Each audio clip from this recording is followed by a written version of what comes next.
प्रदेश के अंदर तीसरी बार भारतीय जनता पार्टी की सरकार बनेगी। जब वो जेल से बाहर आए हैं तो अपनी पार्टी के लिए प्रचार प्रसार करेंगे, तो लोगों में जोश पैदा करना, उनको सही दिशा निर्देश देना, यही एक काम होता है। उनको टिकट देना पार्टी हाईकमान का काम है, तो किसको टिकट देती किसको नहीं देती। लेकिन डॉक्टर कृष्ण कुमार को भारतीय जनता पार्टी ने बावल विधानसभा से उम्मीदवार बनाया है और जो पार्टी ने फैसला लिया उसके साथ हैं हम। और पार्टी ने पिछले 10 साल में बावल विधानसभा को जो मान सम्मान दिया है, मंत्री पद भी दिया है, उसके साथ साथ 10 साल के अंदर जो बहुत सारे विकास कार्य इस क्षेत्र के अंदर हुए हैं, तो मैं सरकार का भी बहुत बहुत धन्यवाद करता हूं। और अभी चुनाव प्रक्रिया शुरू हुई है, नॉमिनेशन फाइल हुए हैं, अभी स्क्रूटनी हुई है, विड्रॉल होंगे और उसके बाद प्रॉपर चुनाव चलेगा और उसमें हम प्रयास करेंगे पूरी तरह से कि भाई हमारा जो उम्मीदवार है उसको हम जिता कर भेजें। देखो, ये बात तो ठीक है कि नए उम्मीदवार हैं, लेकिन पार्टी के सभी कार्यकर्ता मिलकर के हम काम करेंगे और निश्चित तौर पर जब हम सब मिलकर काम करेंगे तो भारतीय जनता पार्टी क्या यहाँ से विजयी होगी और प्रदेश के अंदर तीसरी बार भारतीय जनता पार्टी की सरकार बनेगी।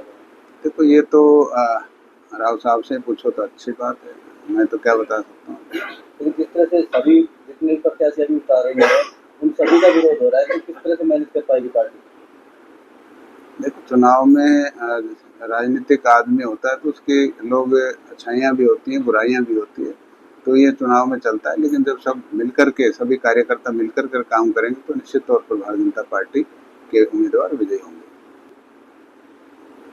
देखो, जब वो जेल से बाहर आए हैं तो अपनी पार्टी के लिए प्रचार प्रसार करेंगे तो कुछ तो फर्क पड़ेगा, लेकिन कितना पड़ेगा इस बारे में हम नहीं कह सकते। इस बार एक विरोध था कि बावल विधानसभा क्षेत्र से बाहर के उम्मीदवार को टिकट ना दी जाए, बाहर के उम्मीदवार को टिकट दी गई है।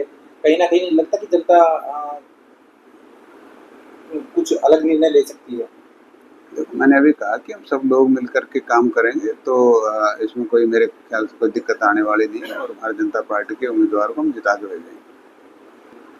देखो, चुनाव के अंदर देश के प्रधानमंत्री और हमारे शीर्ष नेतृत्व जगह जगह पर चुनावी रैलियां करेंगे, तो आज उसी सिलसिले में कुरुक्षेत्र के अंदर माननीय प्रधानमंत्री जी नरेंद्र मोदी जी का जो आज रैली थी और उसके अंदर सभी आसपास के लोकसभा क्षेत्रों को और विधानसभा के क्षेत्रों को जो उनका मार्गदर्शन मिला और उस मार्गदर्शन में उन्होंने हर कार्यकर्ता के अंदर जोश भरने का काम किया, क्योंकि इलेक्शन के अंदर एक लोगों में जोश पैदा करना, उनको सही दिशा निर्देश देना, यही एक काम होता है और देश के प्रधानमंत्री जी ने वो किया और उससे भारतीय जनता पार्टी को निश्चित तौर पर लाभ मिलने वाला है।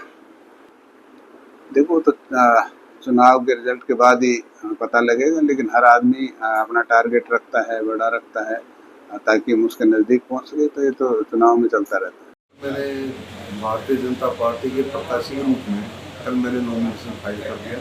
इसमें भारतीय जनता पार्टी ने मुझे अपने विश्वास पात्र समझ के मुझे टिकट दिलाया और इसमें हमारे अग्रवाल के बड़े लोकप्रिय नेता माननीय राव इंद्रजीत सिंह, इनके सहयोग से और इनके आशीर्वाद से मुझे टिकट प्राप्त हुआ है। तो मैं सभी अपने जनता से अपील करना चाहूँगा कि इतनी बड़ी पार्टी का लोगों ने, भारतीय जनता पार्टी ने मुझे टिकट दिया है तो को भरोसा करके दिया है, तो आम जनता के, बावल की जनता के भले के लिए जितने भी मेरे द्वारा कार्य किए होंगे मैं उनको भली बातें करूँगा और बड़ी जिम्मेदारी से करूँगा। और बतौर मैं यहाँ पे सीएम हूँ, दोनों बार रह चुका हूँ, 2 साल एक बार, 1.5 साल एक बार, कोरोना काल में मैंने काम किया है, तब भी मैंने पब्लिक की सेवाई की है। तो मेरा उद्देश्य ये है जितनी आम जनता की, गरीब अमीर हर तरह की जितनी मेरे से बन सकेगी मैं सभी की सेवा करूँगा। नहीं सोचा वो बिल्कुल मालूम नहीं था, क्योंकि मेरे को तो करीब 32 साल की मेरी नौकरी हो चुकी है। अभी मेरा डायरेक्टर हेल्थ सर्विस से प्रमोशन हुआ था, तो सब कुछ थी, तो मुझे तो आला कमान और राव इंद्रजीत सिंह जी हैं, इन्होंने मेरे पर भरोसा जताया कि आप डॉक्टर साहब, आप जैसे अच्छे लोगों की जरूरत है, आप आओ। तो मैंने उनके आशीर्वाद से उनकी बात मान के तो मैं उनके राजनीति में आया। तो राजनीति में मेरा उद्देश्य यही है कि जनमानस और गरीब की सेवा करें और लोगों के मैं आवाज़ उठा बाबा हल्के की आवाज़ उठाऊँ और विकास करना। तो अभी तो मैंने कल नॉमिनेशन भरा, मैं काफ़ी गाँव में गया तो इतना कोई डिमांड नहीं रखी, फिर भी प्रायोरिटी मेरी जैसे स्वास्थ्य, शिक्षा, बेसिक रोड, इंफ्रास्ट्रक्चर, जल की, बिजली की, जितनी मूलभूत सुविधाएं जो आम नागरिक को दी जाती हैं, मैं सभी का ध्यान रखता हूँ।